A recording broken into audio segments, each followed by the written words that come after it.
All right, take three. First rule of this channel: we do not talk about this channel. Second rule of this channel: this is not legal advice. So, this is the theory process video on hunting down tight end unicorns.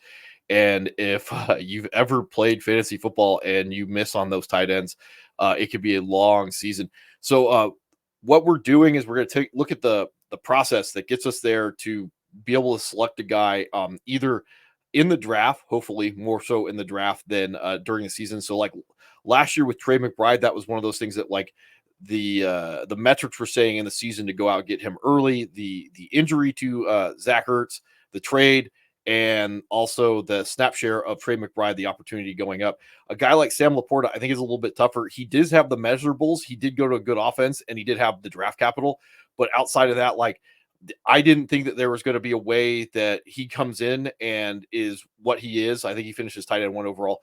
And then Trey McBride, that was, again, an in-season thing to find him. Evan Ingrams was another guy we could talk about. Most of the time with tight ends, you're looking at third-year breakouts and attached to good offenses, the top 1 or 2 guy in that offense. Those type of things. Second-year tight end or second contract tight ends are also a big outlier for picking out tight end unicorns. So that's what we're kind of looking into today when we look at these guys. And I have the stats pulled up. There are going to be new teams with new coaches. So maybe they're not going to translate one way or another. Like the Chargers had the second most pass attempts, third most pass attempts, but Harbaugh's coming in.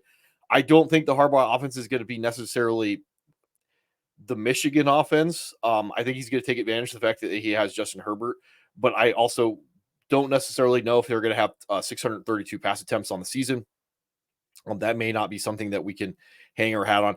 And again, with the Redskins, new coach, new quarterback, don't know on that one. Some of the other teams, let me see if I can find any.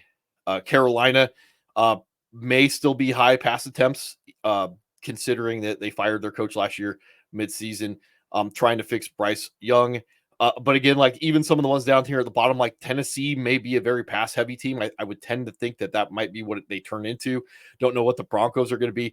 So just trying to say, hey, apples to apples, high volume passing offense for a second or third target in that offense for a tight end is not going to be perfect to look at.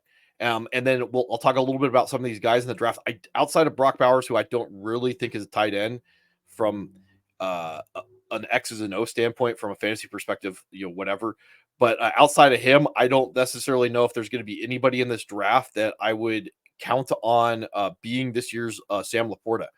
And we'll get into that a little bit later as I'll click this off. So getting into sleeper a little bit, I'll just give a quick run over of the guys. Like San Francisco, you have George Kittle.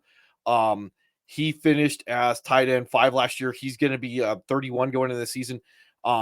I don't think that I think he's a safe play. He's going to be competing with Debo and Ayuk and McCaffrey. Probably not going to be a unicorn, but I mean, outside of the age, and tight ends are a little weird. Tony Gonzalez played at fantasy relevant levels until he was 38.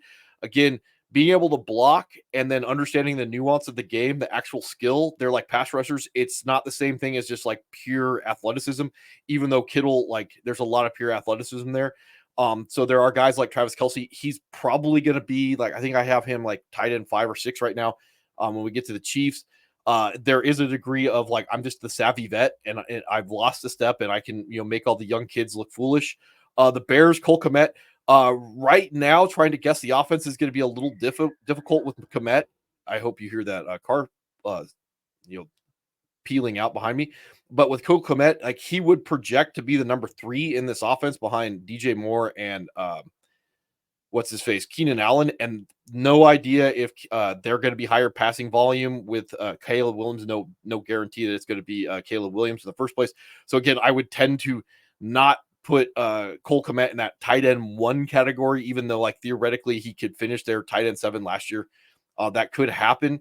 The Bengals, this is going to be really interesting with the Bengals. If you're following after waivers last year with the Bengals, they brought in Mike Gesicki. He's like a big slot. Re-sign, I think, Drew Sample. Tanner Hudson was relevant almost, even though he had relatively low snap share, like 7 targets, 5 for 5 for 49. there's going to be a little bit of interesting stuff to follow there. But even in the case it's a higher passing or higher volume passing offense with the Bengals, the chances of him of a tight end jumping the line on T. Higgins and Jamar Chase, I think are relatively low when we look at that stuff. The Bills right now, like I would be looking at Dalton Kincaid being the tight end one overall, like higher volume passing offense attached to Josh Allen, and theoretically he's the number one. Like there's enough there for to say that he's going to be a unicorn. The problem is, like, if he survives the draft, the Buffalo Bills don't put draft capital into a wide receiver that we think could, has the skill set to be a number one. That would be what I would be looking at. I might actually downgrade him in the offseason the more I think about it because of the risk that he just doesn't turn the corner. He's probably the closest that I would say comps to Brock Bowers. Overall, he's basically just a big wide receiver. And if they use him like that, then yeah, you could get into that, unicorn type range going on. I'm not as concerned with Dawson Knox. They may end up being in two tight end personnel a lot, and then like if they use Dalton Kincaid, like I thought they were going to use him last year. But again, if the cost is too high, then I'd probably be veering away from him. The Broncos, they're going to have Adam Troutman, I think, is re-signed with them, and then you have Greg Dulcich coming back. The quarterback situation, the wide receiver situation, even all this considered, like he has the measurables to be that that big fast tight end, or I shouldn't say big, that big slot.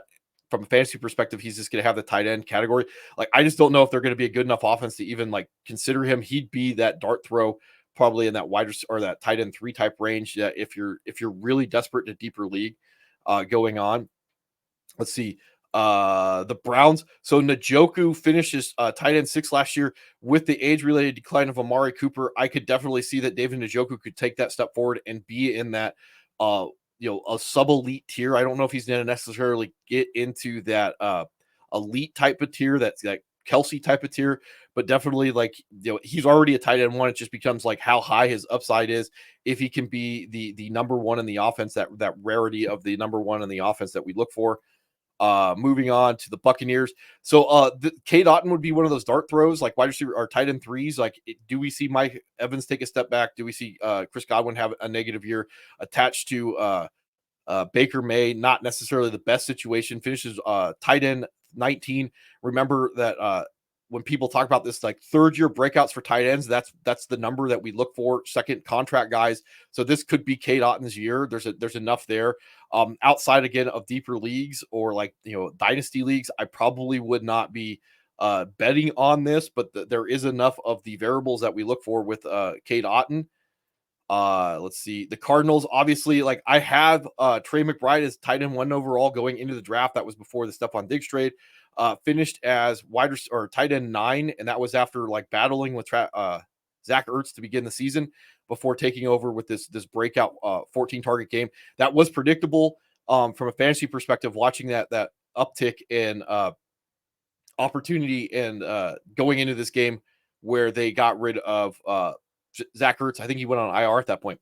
So I would have him as my tight end 2, expecting that there's still a possibility that he is the number 1, even if they go out and they draft Marvin Harrison Jr. The Chargers, this would be a team that I would expect that I would put down at the lower end of my rankings just to talk about the team as a whole. They did sign Hunter Henry, or excuse me, Hayden Hurst, and they did bring in Will Disley from Seattle. I'm not sure that either one of those guys I would necessarily be expecting a lot from as older guys in the offense. Maybe there's a chance they go Brock Bowers at 5. I doubt it. But overall, like I probably would not be expecting anything major out of the Chargers, this year. Chargers tight ends, Travis Kelce. I think right now I'm thinking about ranking him in the second tier of tight ends. The guys that don't have the ability to finish it as like high upside guys, like he's going to be in that middle range of tight ends that like, hey, I don't have to spend too much on, but I'm not expecting him to win my league. Again, going to be 35 this year, may not be the number 1 in the offense.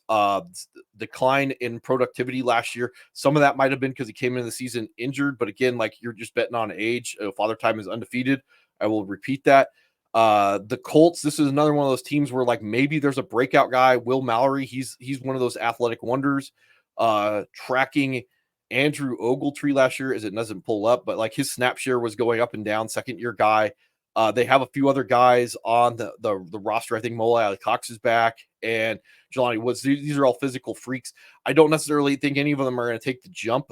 They would have to get into the tier of or eat into Josh Downs, Alec Pierce in that offense, and I'm not sure they're going to either. Any of these guys would necessarily do that. Obviously, they're still going to have Michael Pittman there, so like it's a long road for a Colts tight end to be fantasy relevant. Washington, so they went out and they signed Zach Ertz, maybe rookie quarterback, new offense. Maybe he can finish as the number 2 in the offense. Again, like tight end age doesn't quite matter as much if they're using him in the red zone and he's that security blanket. He can jump up there. So there is a little bit again in deeper leagues, like just trying to theorize how a guy gets there. Maybe I doubt he's going to jump the line on Terry McLaurin, and that's if the quarterback they're bringing a new quarterback rookie more than likely, and then on top of that, we're also expecting that the offense can support it in some way. He's probably lost a step at his age, but he's going to probably be popping up on the fantasy radar this year. Jake Ferguson's going to be up a little bit higher volume passing offense, projects to be the number 2 there. Red zone type of threat. Third year tight end. There's a lot of stuff to like about Jake Ferguson. So like I would tier him very close to Travis Kelce, believe it or not, going into the season. Let's see, Dolphins. So they went out and they signed. So Durham Smythe was the guy that they had last year. Not a guy that I would be too interested in being fantasy relevant. They went out and they got Jonnu Smith. This is going to be one of those deeper dark throws. Does have the athleticism to be like, an F position move type of guy. I would be a little bit interested in him functioning in this offense because of the passing volume and how spread out they're going to be in his measurables. But like this is like a 100-to-1 shot that Jonnu Smith ends up being like a unicorn in one way, shape, or form. Eagles. So Dallas Goedert, we had a little bit of a dip in production last year. Overall attached to this offense. I don't think that's necessarily going to change. If you're running Dallas Goedert as your tight end, maybe in bye weeks, getting away with that. I don't know how much capital I would put into that. I mean, there's a clear pecking order. Not a lot of passing yards in this offense. I could actually pull that up as I talk about it. I've talked about this with Jalen Hurts. Like hasn't yet thrown for 4,000 yards on a season. So again, trying to carve out enough of a role, like 225 yards passing, getting enough blood out of that stone for Dallas Goedert to jump into that tier. There's a little bit more that maybe he can do it from a touchdown perspective than an overall like yards and reception standpoint. Probably a guy that I would like with the spike week in that replacement level area than I would actually go out and bank on him doing anything. He would be a guy like when I get further on into the theory videos, like this is a guy that's just completely not worth it to me in any way, shape, or form. So even if he creeps into that like range of tight end, 15 to tight end 10, I don't care. But I'll get into that a little bit more. The Falcons. So I'm not expecting Kyle Pitts to be the number 1 in the offense. I think that's going to be Jake London. We are going to have a new quarterback, new coach. I would expect that Kyle Pitts could move into that number 2 type of role. Like I'd almost guarantee he's going to be in that number 2 type of role. So he is going to have the definite range of outcomes to finish as a top 10 tight end. I don't think he's going to get in that unicorn range. Again, this is going to be what you're going to have to spend on this guy to basically have him potentially finish as like tight end, 6 to 4, I would guess is where his range of outcomes is going to fall. Because like I said, I just don't think he's going to finish. I don't know if I'm less concerned that there's not going to be enough passing volume in the offense. Again, Sam Laporta was the number 2. Kyle Pitts could probably get touchdowns. There's just a lot of variables that are going to be very difficult to predict that they all fall in the right direction for Kyle Pitts to be above. My guess would be like tight end 4. And then the Giants. So this is another unique one and I like Daniel Bellinger, the tight end that they have there. So Darren Waller does project to be the number 1 in the offense. if he comes back. Who knows? Daniel Jones being the quarterback, they don't really have any other receivers that are going to scare anybody. So there's like a lot of if, buts, and maybes.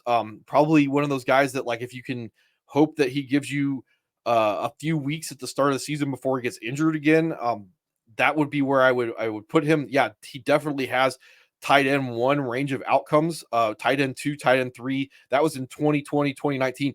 And again, from a tight end perspective, the athletic stuff that declines with age is less relevant than their ability to do the actual football related stuff.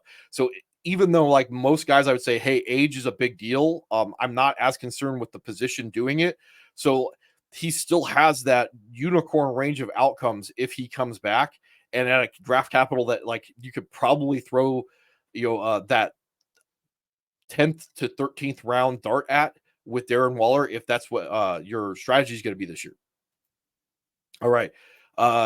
Jacksonville. So believe it or not, Evan Ingrams is going to have tight end 1 range of outcomes overall. He finishes tight end 2. And right now, like, he would project to be the number 1 in this offense. Gabe Davis is probably the number 2. Christian Kirk's probably number 3. Zay Jones is going to be the number 4. Like, Trevor Lawrence is not bad at football. Not necessarily thinking that he's going to take too much of a step forward in this offense. 143 targets, 114 receptions, 963 yards, 4 touchdowns. And remember, tight ends are like fine wines. They get better as they get older. He's on that second contract, even though there's some shenanigans to that. So he falls into that tier. And I have him really pushed up my board. I think I have him as tight end 3 right now. Overall, I have some questions about how he's going to get utilized. He doesn't really get utilized like entirely out of this gimmicky role. And I can also see that the Jaguars are going to go out and bring in somebody else at a certain point, maybe in the draft, something like that. There may be still a range, or they're still within his range of outcomes that he finishes the number 2 in this offense, even though he can finish in the range of tight end 2 overall. So I definitely think that there is a little bit of volatility in his range of outcomes just because of how he uses the limitations that he has. But again, like, this would be one of the guys that has good athleticism. On top of the fact of the opportunity, he has to be pushed up there towards that unicorn type of range of outcomes. All right, Jets. So the only guy right now is Tyler Conklin. I am not interested in Tyler Conklin whatsoever.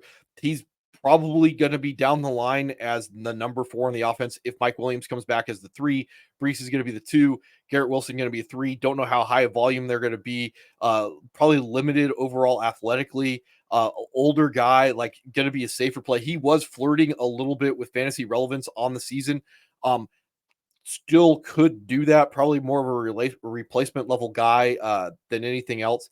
The Lions, we get out a good old Sam Laporta. So when you're wrong, you're wrong. And I was wrong on Laporta last year. Is one of the guys that, like, is going to kind of bother me that I just didn't see it. I thought he, being a rookie and how difficult the position can be for these guys to pick up between the blocking and the receiving and all that good stuff, finishes tight end 1. Those 10 touchdowns are probably a candidate to regress overall. Even though I could definitely see that you're going to get an uptick in targets, receptions, and yards. Remember, he's going to be battling with the Sun God, and then maybe there's a possibility that Jameson Williams returns on that first round capital. Plus Gibbs, I could maybe see being utilized a little bit more in the design passing game as a running back. I'm not going to say that Sam Laporta I'm going to say that Sam Laporta is not a unicorn, even though I think that he still is going to return relative to what you pay for him. But if you're spending him as tight end 1, and I actually don't even have Laporta, I think I have Laporta as tight end 6 right now overall when we get into that. So, like, this is based off ranges of outcomes. So I just don't see him returning as tight end 1. And if you do, then you do you. So the Packers, there's going to be a lot of mouths to feed in this passing game overall. Like, I really like Luke Musgrave last year. He did look good, and then he lacerated, I think it was a kidney. And then he had the 3rd round draft pick, Tucker Kraft, take over, and then they were splitting time at the end of the season in a playoff game. Like, again, like, I think they're both good. One of them is probably going to leave the Packers eventually. So if you have the time and the patience to hold on to one of these guys, or both of these guys in like a dynasty league, you're going to have, a possibility of a unicorn down the line. They're both athletically gifted type of guys. It's just that there's probably too many mouths to feed there, especially because there's going to be two tight ends, and I don't think this is going to be like a Gronk, Aaron Hernandez type of situation. The Panthers. So this would be another one. I have no idea who the tight end's going to be. Like Tommy Tremble, I think was like a second or third round pick a couple years ago. Really hasn't paid off yet, and I just don't see them, going in that direction.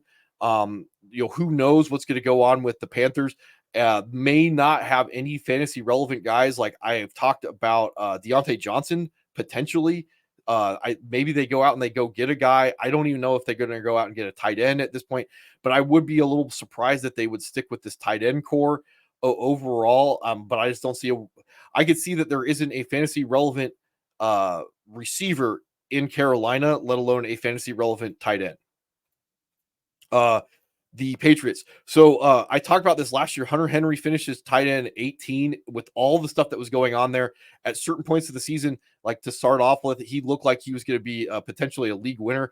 Anybody who has the ability to finish as number one in their offense has fantasy relevance. He was that guy at certain points of the season. Right now, he's battling with KJ Osborne to be the number one in the offense. Don't know who the quarterback is going to be. So I have him in his own little special tier with Darren or with Waller, as I forget the first name of Darren Waller. I have him in his own tier. Could finish as the number one. I don't know how valuable it's going to be, but normally this is how I would process the guys that go like, hey, how close is he going to be to either be the number one or just flat out be the number one. And that is what's going on with Hunter Henry. I wouldn't be interested in this. Even when they bring in a rookie, like there's just I don't know how good the offense is going to be as general. And a good rule of thumb in fantasy is to stay away from like bad offenses. And the Patriots offense could be really bad again. Raiders. So Michael Mayer is going to be a little difficult to evaluate this year. You have draft capital on him. The possibility that he can move up all the way into even being the number one for the offense. And that's on top of the fact that maybe Minshew is the quarterback that's going to be like in that serviceable to okay range. Aiden O'Connell like showed some good stuff last year. I'm not sure he's going to be the long-term solution to the Raiders, and they paid Gardner Minshew for that to be the case. But the reason why I bring up Michael Mayer, you have the draft capital, you have the football ability. I think he's a little bit athletically limited. But there is the story that we can tell where Devontae Adams takes a step back. Jacoby Myers is limited. Trey Tucker is not the guy. And Michael Mayer can get into that Sam Laporta type of range where, yeah, he could be the 10 touchdowns, 800, 900-yard guy. Like I could see that occurring this year. Probably not the year to be betting on it. Year two, looking for year three for that to occur. But, just because those are the norm, there doesn't mean there's not outliers. I probably will have him ranked up a little bit higher than other people will based off the theory where he could get to relative to these other tight ends that are going to be capped. All right. Did I skip a whole bunch of guys? Let's see who's next. So the Rams. So the normal answer would be Tyler Higbee being in that okay type of range. Has finished as tight end 9 and tight end 8 before. I would tend to stay away from Tyler Higbee. The other guy that stepped up in his absence last year, we have Davis Allen, week 14, 71% snaps, 5 for 4 for 50 and a touchdown. Maybe he's the guy to look at a little bit more next year, following the camp to see if Higbee even makes the roster. That would probably push up Davis Allen a little bit. There could be some vacated opportunities. Cooper Kupp takes that step back because of age. There's a story to be told. I wouldn't be drafting any of these guys. Like again, Tyler Higbee is another one of those guys. If you're drafting Tyler Higbee outside of like really deep leagues where you have to just put a tight end into a slot, you're probably not trying to win at that position versus everybody else. Let's see, Baltimore. Baltimore, Isaiah Likely did finish a little bit a return on the investment, the idea after Mark Andrews went down. So this is going to bother me with Mark Andrews. He is getting older, has been a little injury prone. I don't with Zay Flowers being there, I don't know if I would necessarily put Mark Andrews in that like sub elite category anymore. He still has the road to be the number one in the offense. So he can get back to these finishes where he's like tight end 4, tight end 7, tight end 1, tight end 4. Like that's well within his range of outcomes. There's also another range of outcomes where he can stay healthy and he still finishes as like that tight end 8 to tight end like 5. So this is going to be really difficult to try and evaluate. Um, my idea behind like a Mark Andrews is if I go into a league for my draft and he falls down my board because everybody's like, hey, he finishes tight end 13. There's some question marks about the offense. I don't know how healthy he's going to be. And remember, just because he was able to come back early from that ankle injury doesn't mean that he's not going to carry some of that into the season. So like I could definitely see him falling down boards, and there's going to be a price that I'm going to be willing to pay to see. More than likely, a lot of leagues, I'm just going to say, let him be someone else's problems. And that's going to end up being the difficulty of evaluating Mark Andrews. Is like where I would feel comfortable taking that dart throw at him and stacking him with another tight end that I has upside later on in the draft versus someone else that just goes like, hey, he's going to be the number one attached to Lamar Jackson, and that's where his value is. All right, the Saints. So Jawan Johnson's still looking like he's going to be the tight end there. They did give Foster Moreau the contract. I don't necessarily think either one of those guys are anything more than like ancillary pieces to the offense. I'm a little bit more expecting that either Raheed Shaheed or A.T. Perry ends up like slotting into that that number 2, number 3 type role. I could definitely see both of them being the number 2 and the number 3. And that means just from an opportunity standpoint that like it's going to be a tougher road for Jawan Johnson. He did have these touchdowns. And again, from a tight end perspective, that's a lot of what the position is all about is like getting touchdowns. 2022 like did finish as tight end 10 based off of 7 touchdowns. So like there is a range of outcomes that he can, theoretically push up to being the number 2 in the offense and getting the touchdowns. And again, like tight ends tend to age like fine wine. He's getting up there with experience. He's a converted wide receiver. Yeah, it could happen. Probably like deeper dart throws in deeper leagues was where I would be ranking Jawan Johnson. I've been burned by trying to chase him in the past. Like I'm a little biased towards him. Seattle. So Noah Fant, he's another one. Like he's on second year tight end. They paid him.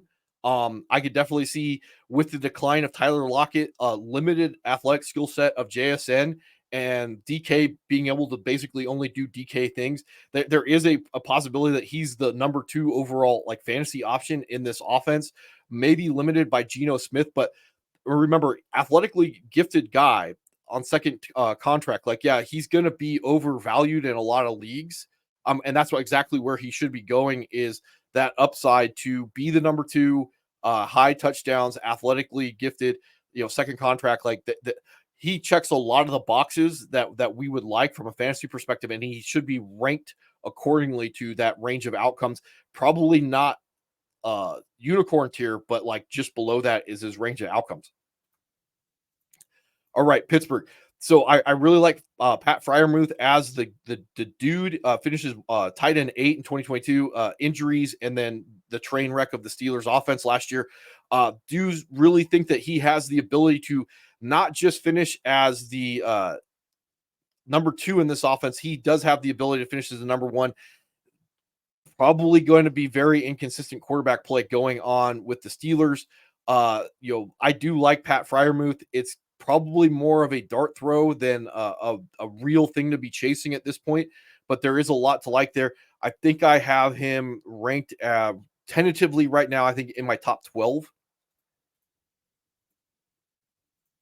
Uh, Houston. So Dalton Schultz is going to be the guy. He's going to project to be the number 4 option. I mean, that Stephon Diggs trade like moved Dalton Schultz from probably being like a fringe starter, like tight end 10, to basically not being draftable. He finished last year as tight end 11. That was after tight end 12, attached to Dak, and then tight end 3. Like there is a possibility that the passing volume gets high enough and he is used in the red zone, but the road to get there is probably probably tough enough that I would say like he's not even draftable in a lot of leagues going into the season because of Diggs, Nico, and Tank Dell.